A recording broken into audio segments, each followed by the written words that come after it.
जय भीम। साथियों, मैं समझ सकता हूं कि आप काफी देर से इंतजार कर रहे हैं, परंतु बाबा साहब जी को भी अपनी पूरी जिंदगी त्यागनी पड़ गई हमें अपने पैरों पर खड़ा करने के लिए। तो आप आज उनके नाम को गर्व से, पूरी जान से दोबारा दोहराएंगे और कहेंगे जय भीम, जय भीम, जय भीम। साथियों, आज छत्तीसगढ़ प्रदेश की राजधानी रायपुर में बहुजन समाज पार्टी की आज डॉक्टर भीमराव अंबेडकर जी की जयंती की सभा में शामिल हमारे यहाँ पर मौजूद मेरे सभी माताएं, बहनें, बड़े बुजुर्ग और उनके साथ साथ मेरे सभी छोटे भाई बहनें, युवा साथी, आप सभी ने इतना कीमती समय निकालकर अपने दिन में से यहाँ हम सबको सुनने आए, इस सभा में शामिल हुए, बाबा साहब जी की, बाबा डॉक्टर भीमराव अंबेडकर जी की जयंती मनाने के लिए आप सब इकट्ठा हुए। तो आप सभी का मैं तहे दिल से धन्यवाद और आभार प्रकट करता हूँ।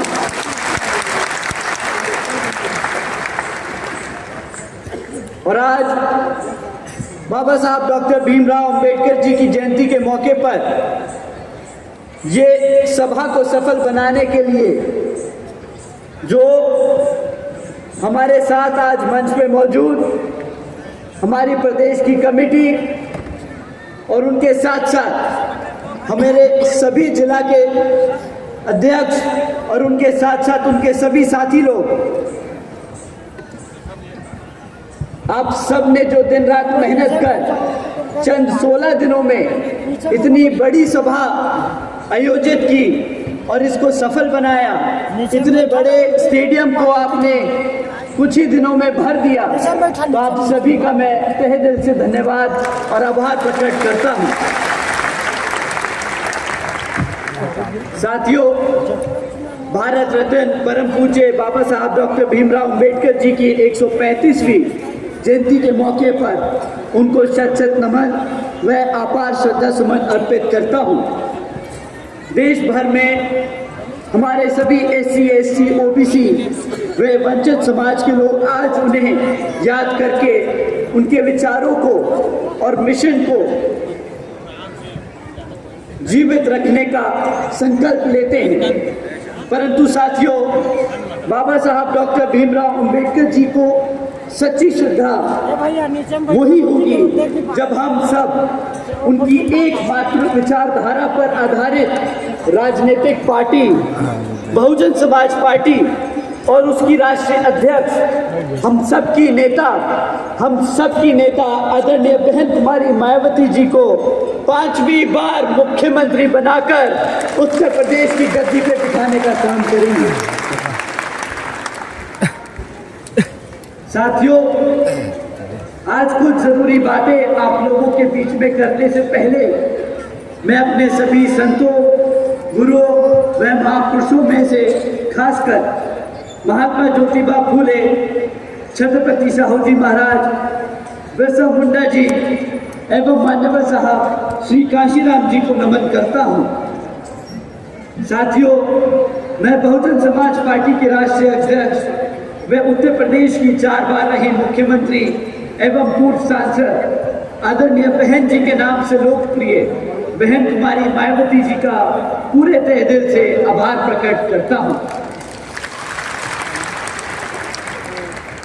जिन्होंने अपनी पूरी जिंदगी बहुजन समाज पार्टी के जन्मदाता एवं संस्थापक मान्यवर साहब श्री काशीराम जी के बताए हुए रास्ते पर चलकर परम पूज्य बाबा साहब डॉक्टर भीमराव अंबेडकर जी के मानवतावादी एवं आत्मसम्मान एवं स्वाभिमान के मूवमेंट के कारवा को अपने आजीवन त्याग, तपस्या व कड़े संघर्ष के जरिए एक नई राजनीतिक ऊर्जा, शक्ति व पहचान दी है तथा उत्तर प्रदेश जैसे विशाल व महत्वपूर्ण राज्य में 4 बार अपनी पार्टी बीएसपी के नेतृत्व में सरकार बनाकर खासकर हमारे बहुजन समाज के लिए एक ऐसी मिसाल बन चुकी है जिससे प्रेरणा लेकर करोड़ों लोग यहाँ हमारे छत्तीसगढ़ में भी सामाजिक परिवर्तन व आर्थिक तरक्की के इस मिशनरी कार्य से जुड़े हैं।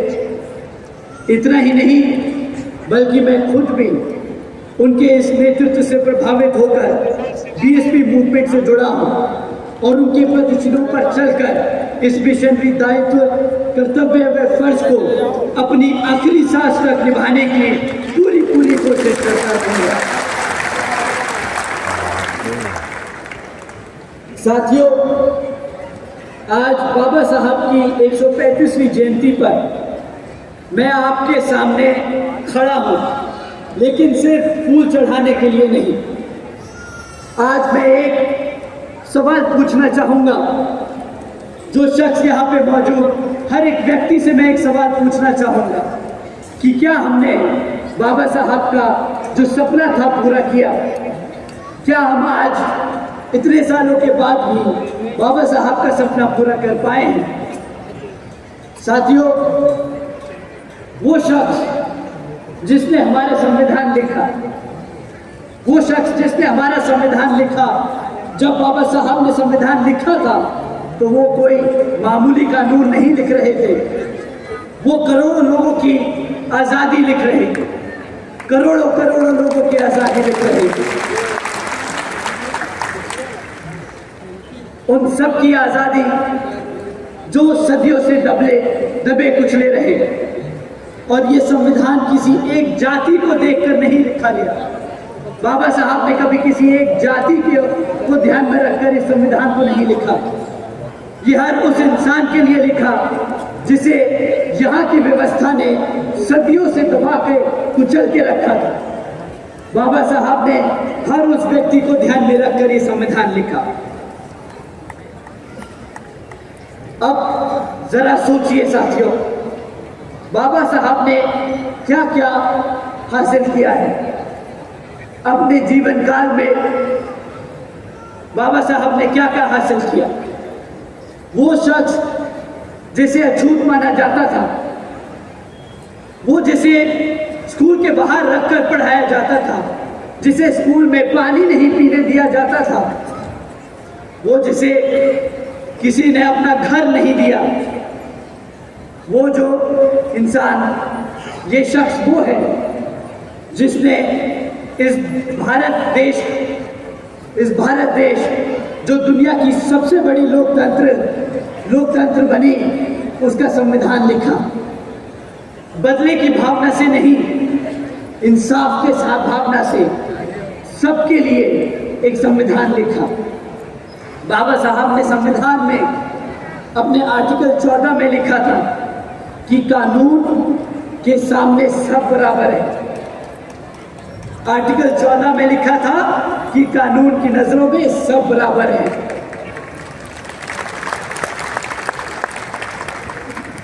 साथियों, आर्टिकल 15 में लिखा कि जाति, धर्म, लिंग के नाम पर भेदभाव नहीं अलाउड है, नहीं होगा। आर्टिकल 17 के तहत आर्टिकल 17 में लिखा कि छुआछूत को अपराध बनाया। आर्टिकल 25 में लिखा कि हर इंसान को अपना धर्म मानने का पूरा अधिकार है। और आर्टिकल 46 में लिखा कि सरकार को SC, ST, OBC और अल्पसंख्यक समाज के लोगों की शिक्षा और रोजगार, आर्थिक तरक्की का ध्यान रखना होगा। आरक्षण के जरिए उन्होंने ये रास्ता बनाया कि जो लोग सदियों से दबाए गए, कुचले गए, उन्हें भी आगे बढ़ने का और सत्ता में भागीदारी लेने का मौका मिले।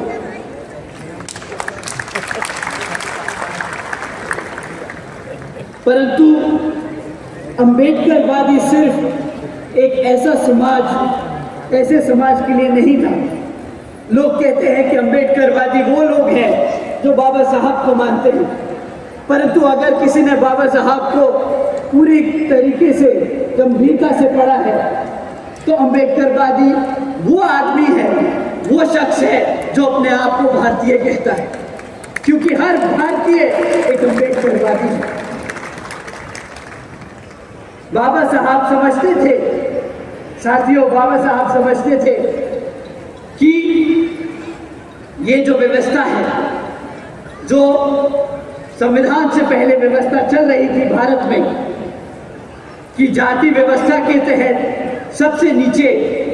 सबसे नीचे दलितों को दबाया गया है, जंगलों में हमारे आदिवासियों को का शोषण किया गया है, खेतों में हमारे ओबीसी पर बोझ डाला गया है और समाज को इस तरह बांटा गया है कि हम सब पीड़ित लोग कभी भी एकजुट ना हो पाए।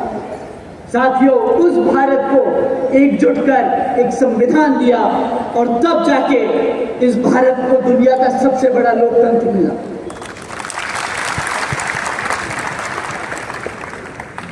साथियों, वो पहले एक अकेले लौटे अपने समय में ऐसे शख्स थे जिन्होंने महिलाओं के लिए आवाज उठाई।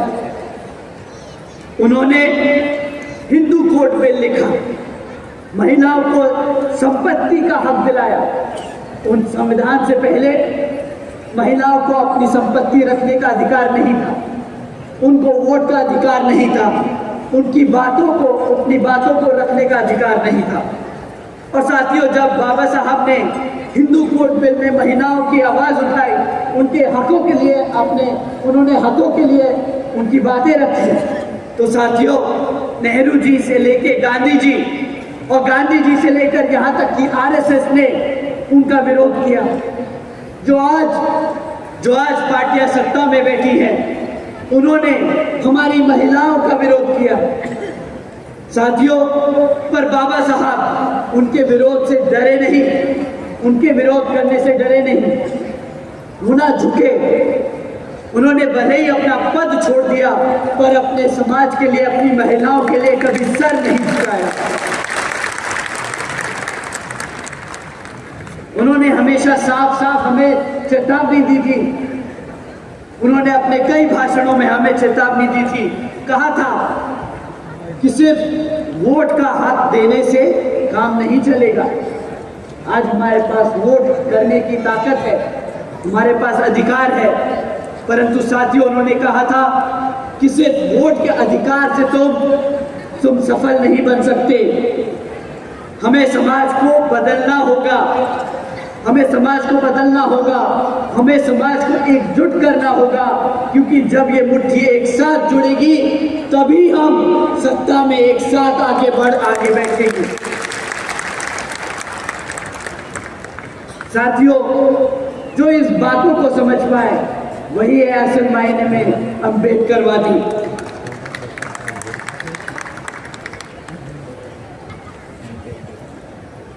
अंबेडकरवादी दया नहीं मांगता, तरस नहीं मांगता किसी का,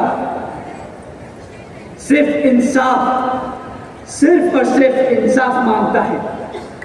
क्योंकि बाबा साहब के संविधान में उन्होंने सब समाज के लोगों को, चाहे वो जिस भी जाति धर्म से आते हो, उन्हें इंसाफ दिलाने की बात की है। साथियों, ये तो रही बाबा साहब के संविधान की बातें। हम चाहे जितनी भी आज बात करें उनकी, परंतु हमें थोड़ा सा हकीकत के बारे में भी जानना जरूरी है कि आज हम किस समाज में रहते हैं, कैसी व्यवस्था में रहते हैं, किस तरीके की सरकारें चल रही हैं, और जो वो सरकारें चला रहे हैं वो लोगों की सोच, उनकी मानसिकता हमारे समाज के प्रति क्या है। साथियों, अगर मैं हमारे एससी समाज की बात करूं तो संविधान को आज 36 साल हो चुके हैं, लेकिन आज सरकारी आंकड़े आप लोगों के बीच में रखता हूं, 2023 में दलितों पर 60,000 से ज्यादा अपराध के केस दर्ज किए गए।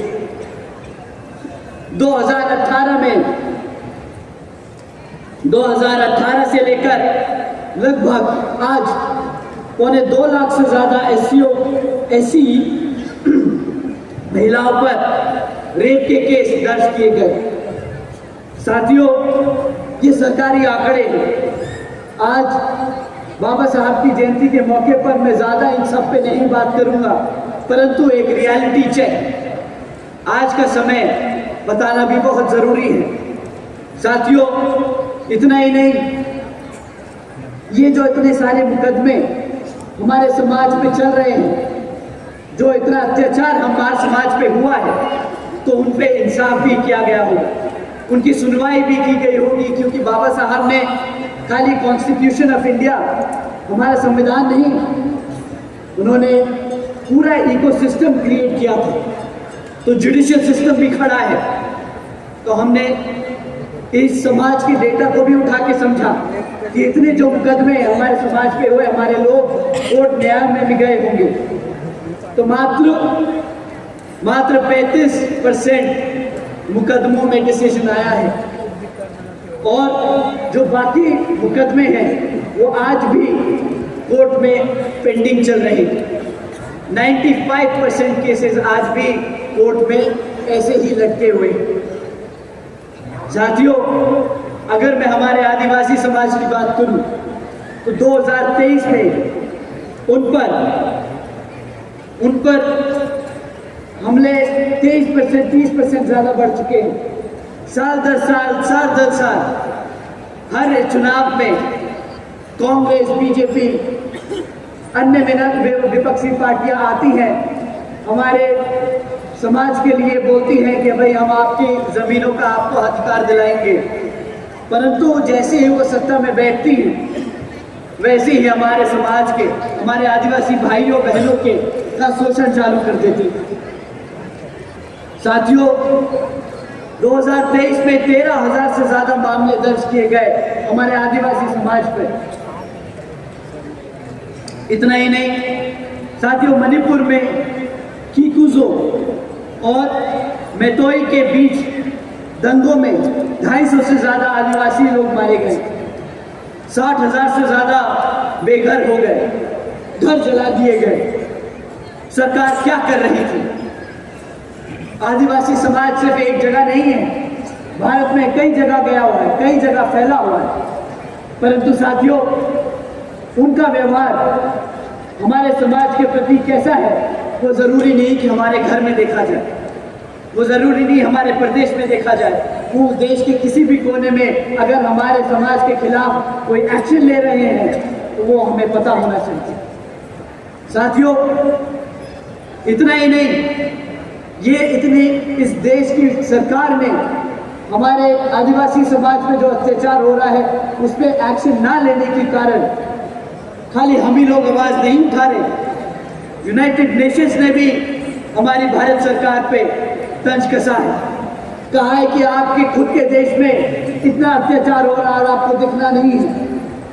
हमारे देश के प्रधानमंत्री, हमारे देश की जो रूलिंग पार्टी है भारतीय जनता पार्टी, वो हर चुनाव के दौरान हमारे आदिवासी समाज के भाइयों बहनों को मंच पर बुलाकर उनका सम्मान करती है, उनका पैर छूती है, परंतु जब समय आता है उनको इंसाफ दिलाने का, उनकी जमीनें वापस करने का, जो उन्होंने पिछले सरकारों के दौरान प्राइवेट कंपनियों को माइनिंग के लिए दी है धोखेधड़ी से, तो जब वो समय आता है तो वो सारा सम्मान भूल जाती है, क्योंकि वोट तो गिर गया। अब क्यों चाहिए हमें आदिवासी समाज का सम्मान? अब क्यों चाहिए उनका वोट? अब तो उनकी जमीनें चाहिए। तो साथियों, ये सरकारें हमारे आदिवासी समाज के खिलाफ काम करती आई है, और बाबा साहब ने इन सब के बारे में हमें चेतावनी दी थी।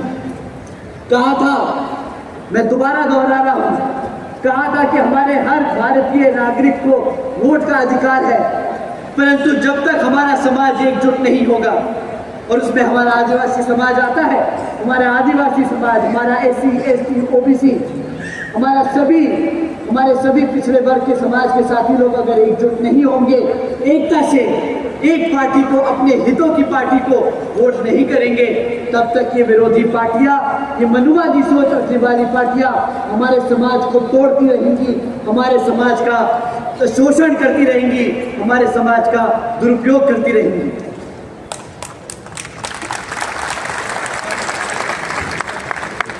साथियों, आज का भारत ये है, आज का भारत ये है कि संविधान कहता है कि समता मूलक समाज बने। बाबा साहब का संविधान कहता है समता मूलक समाज बने, परंतु आज भी भरतपुर में एक दलित बच्चे को गोली मार दी जाती है, उसकी हत्या कर दी जाती है। ये है हमारा आज का भारत। संविधान कहता है संविधान बात करता है सम्मान की, परंतु आज भी कव्या में आदिवासी बहन का गैंग रेप किया जाता है। ये है हमारे आज का भारत। संविधान बात करता है भाईचारे की, परंतु आज भी रसड़ा में एक दलित परिवार पर उनकी शादी में उन्हीं पर गोली चलाई दी जाती है क्योंकि वो ऐसी समाज से आते हैं। ये है आज का भारत। मैं पूछता हूं, क्या यही वो देश है जिसका सपना बाबा साहब ने देखा था? क्या ये वही देश है जिसका सपना बाबा साहब ने देखा था? बताइए साथियों, क्या ये वही देश है? आप हाथ उठाकर कह सकते हैं नहीं। क्या ये वही देश है? नहीं। साथियों, हर पार्टी बाबा साहब के नाम पर, हर पार्टी बाबा साहब के नाम पर आज जयंती बना रही है, उनकी मूर्तियों पर फूल चढ़ा रही है, उनके नाम पर योजनाएं चालू करती है, संसद में उनके नाम की कस्में खाती है, परंतु जब उनके समाज को सम्मान, उनके समाज के हितों की बारी आती है तो उनकी तरफ से सिर्फ एक ही शब्द निकलता है, वो है चुप्पी, सन्नाटा।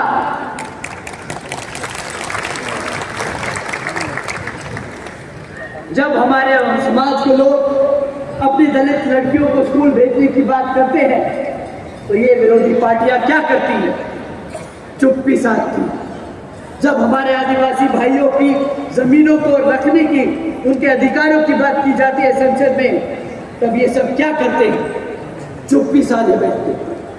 जब पिछड़े वर्गों के, उनकी मेहनत का, उनकी फसलों का सही दाम की बात की जाती है, तब ये सब नेता लोग क्या करते हैं? चुप्पी साधे खड़े रहते हैं। बस खामोशी और बस सन्नाटा।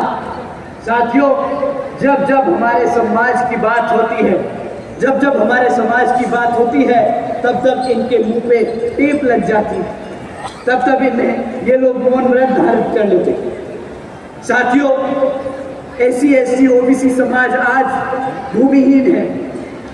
आदिवासी की जमीन कंपनियों को दी जा रही है और 2026 में जो देश चांद पर रॉकेट पहुंचा सकता है, 2026 में जो देश चांद पर रॉकेट पहुंचा सकता है, उस देश के आज भी हमारे समाज के लोग गटर में बिना नंगे हाथों से गटर साफ कर रहे हैं। क्यों? क्योंकि वो मेरे समाज से आते हैं। एक तरफ तो तुम भारत को बोलते हो कि हम चांद पे पहुंचाएंगे, मेरे समाज के लोगों को तुम हाथ में ग्लव्स और एक सूट नहीं दे सकते जब वो गटर में घुस के तुम्हारी गंदी नालियां साफ करता है। साथियों, आज ये है हकीकत, आज का भारत ये है। हम अपने बाबा साहब के संविधान को जो लेकर चले थे, जिस सोच से बाबा साहब ने इस संविधान को लिखा था, उससे तो हम बहुत दूर हैं। परंतु साथियों, हम बाबा साहब के बच्चे हैं। आप सब यहाँ पे बाबा साहब के बच्चे हैं कि नहीं? हाथ उठा के बताइए। तो साथियों, मैं आप सब की ओर से कहता हूँ कि हम बाबा साहब के बच्चे हैं।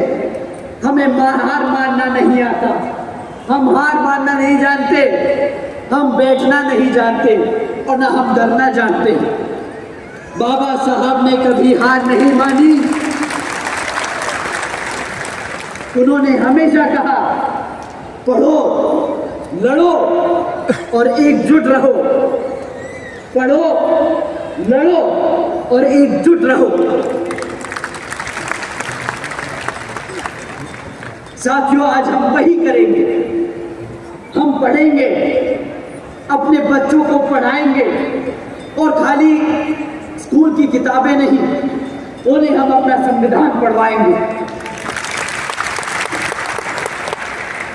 हर बच्चे को पता होना चाहिए कि आर्टिकल 17 में क्या लिखा है, आर्टिकल 17 क्या कहता है, आर्टिकल 25 क्या देता है हमें। संविधान केवल गणतंत्र दिवस पर एक समाज से सजाने का एक पुस्तक नहीं है, ये ढाल है हमारी, ये हथियार है हमारा, ये बाबा साहब का सबसे बड़ा तोहफा है हम समाज के।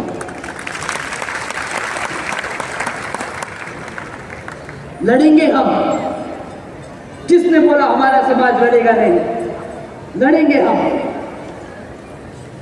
हिंसा से नहीं। हम हिंसा से नहीं लड़ेंगे, हम सच्चाई से लड़ेंगे, सच्चाई को लेकर लड़ेंगे। हर सरकार से हम हिसाब मांगेंगे, हर सरकार से हम सवाल करेंगे। अत्याचार नहीं सहेंगे। दंगों का जवाब पीड़ितों के घर को तोड़कर नहीं, अपराधियों पर कानून की मार से करेंगे।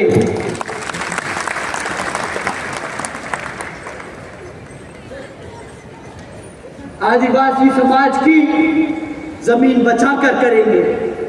हर धर्म को उसका सही जगह दिलाकर करेंगे। हम एकजुट रहेंगे।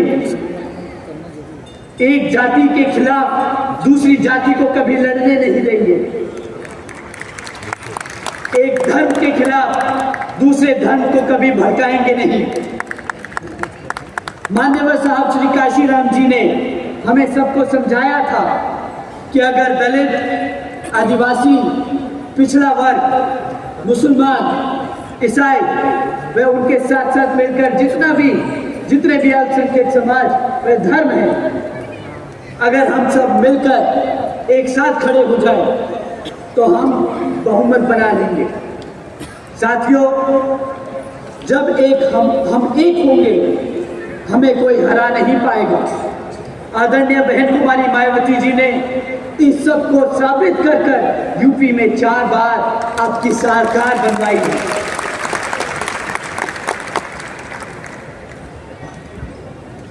और साथियों, हर नौजवान को मैं ये कहना चाहूंगा, मुझे मालूम है कि आज यहाँ पर नौजवान की डेफिनेशन हमारे आदरणीय राजा राम जी ने बदल दी है। अब नौजवान 5 साल का लड़का या लड़की नहीं, 95 साल का आदरणीय बहन जी और मान्यवर साहब का सिपाही भी है।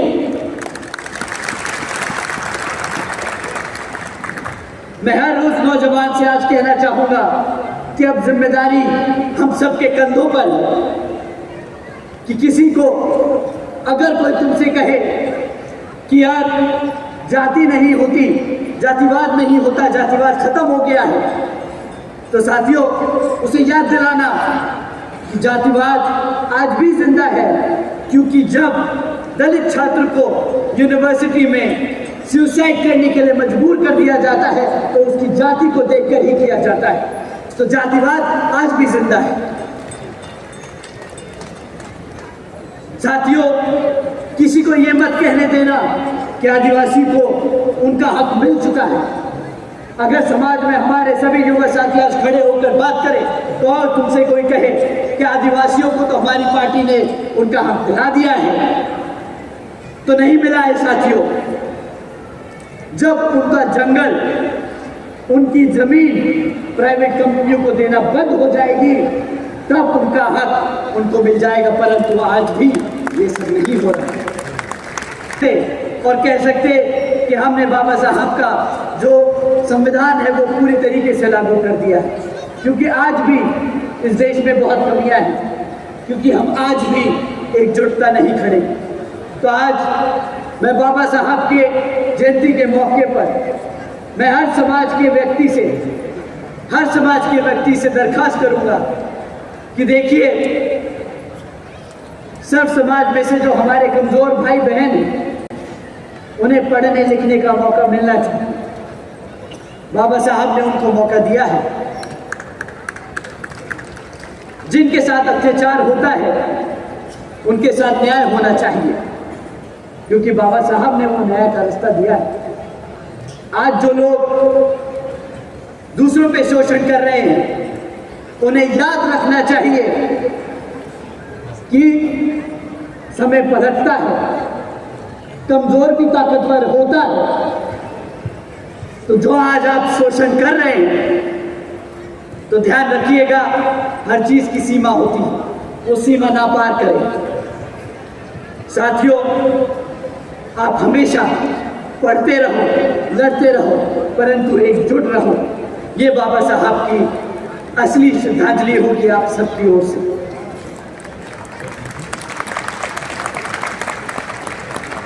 साथियों, अपनी बात समाप्त करने से पहले मैं बाबा साहब की बस एक चंद लाइनें आप लोगों के सामने रखना चाहूंगा। बाबा साहब ने एक सपना देखा था। एक सपना था कि एक दिन दलित का बच्चा सर ऊंचा कर स्कूल में जाएगा और कोई उससे जाति नहीं पूछेगा उसकी। उन्होंने एक सपना देखा था कि एक दिन आदिवासी अपनी जमीन का मालिकाना हक होगा उस पर, कोई कंपनी, कोई बिल्डोजर उससे वो छीनने नहीं आएगा। उन्होंने एक सपना देखा था कि एक दिन गटर साफ करने वाले की बेटी भी देश की सबसे बड़ी अदालत में एक जज बनकर बैठेगी। उन्होंने एक सपना देखा था कि एक दिन किसी भी माँ को अपने बच्चे को उसकी पहचान छुपाने के लिए कहना नहीं पड़ेगा। उनका एक सपना था कि एक दिन जातिवाद के किस्से, उन्होंने एक सपना देखा था कि जातिवाद के किस्से सिर्फ इतिहास की किताबों में ही मिलेंगे। ये सपना बाबा साहब ने बनाया था, ये सपना बाबा साहब ने बोआ था, मान्यवर साहब ने सींचा है। ये वही सपना है जिसकी हकीकत, जिसकी हिफाजत के लिए बहन जी ने सत्ता के गलियारों में हमेशा से लड़ाई लड़ी है। साथियों, ये वही सपना है जिसके लिए आदरणीय बहन कुमारी मायावती जी आज तक दिन रात मेहनत कर, हमारे लिए दिन रात मेहनत कर हर दुश्मन से लड़ती आई है। हमारे समाज की ढाल बनकर हमारे सामने खड़ी है, हमें इतनी ताकत देती है कि आज हम सब इतनी बड़ी संख्या में एक छत के नीचे एकजुट होकर ये बातें कह सकें। साथियों, मैं आज बाबा साहब डॉक्टर भीमराव अंबेडकर जी की जयंती के मौके पर बाबा साहब को तो धन्यवाद करता ही हूँ, मान्यवर साहब को भी धन्यवाद करता भी हूँ, पर आज जो हमारे सबके बीच में जिंदा है, जो लड़ रहे हैं, आज मैं उनको भी तहे दिल से धन्यवाद करता हूँ और उनके सामने हाथ जोड़कर उनका आशीर्वाद लेता हूँ कि आपकी वजह से हम सब एक साथ खड़े हैं, ये बातें कहता है। साथियों, बाबा साहब ने कहा था कि जब तक समाज आजाद नहीं, जब तक कानून उसको बंदिश बना के रखता है। संविधान हमारे साथ है साथियों, बस हमें हौसले की जरूरत है। हम ना रुकेंगे कभी जब तक संविधान सिर्फ एक कागज नहीं, हकीकत नहीं बन जाता, क्योंकि ये सपना सिर्फ उनका ही नहीं, ये सपना हम सब ने देखा है। ये सपना सिर्फ उनका ही नहीं, ये सपना हम सब ने भी देखा है। सपना अधूरा है लेकिन हारा नहीं, सपना अधूरा है लेकिन हारा नहीं। ये जिंदा है हर उस बहुजन के, ये जिंदा है हर उस बहुजन में जो गर्व से कहता है जय भीम, जय भीम, जय भीम।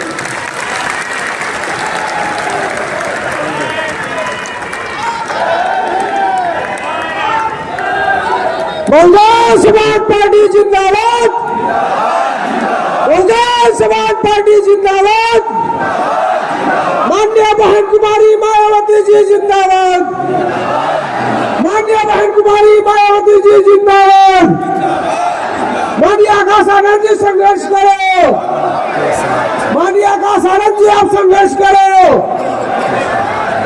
साथियों, हम साधारण आभार प्रकट करते हैं हमारे छत्तीसगढ़ के धरती में आकर। साथियों थोड़ा सा रुक जाए।